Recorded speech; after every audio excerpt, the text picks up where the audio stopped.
పరిశుద్ధాత్మ తీసే 7 రకాలైన అక్కర్లు ఏంటంటే, మొదటిది అన్నిటినీ మనకు బోధిస్తాడంటండి. రెండవది ప్రభు యేసుక్రీస్తు మనతో చెప్పిన సంగతులను మరలా మనకు జ్ఞాపకం చేస్తాడు. మూడవది యేసుక్రీస్తు గురించి సాక్ష్యం ఇస్తాడు ఈయన. నాలుగవది లోకమును ఒప్పింప చేస్తాడు. ఐదవది మనలను సర్వసత్యంలోనికి నడిపిస్తాడు. ఆరవది సంభవింపబోవు సంగతులను మనకు తెలియజేస్తాడు. 7వ రకమైనటువంటి ఆశీర్వాదం నేను చెప్తున్నాను.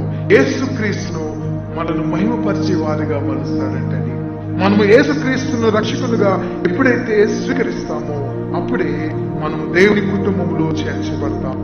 దేవుని కుటుంబంలో మనం చేర్చబడితే మన ప్రతి అవసరమును ఆయన తీర్చేటువంటి దేవుడిగా ఉండాలని ప్రభు జ్ఞాపకం చేస్తున్నాడు.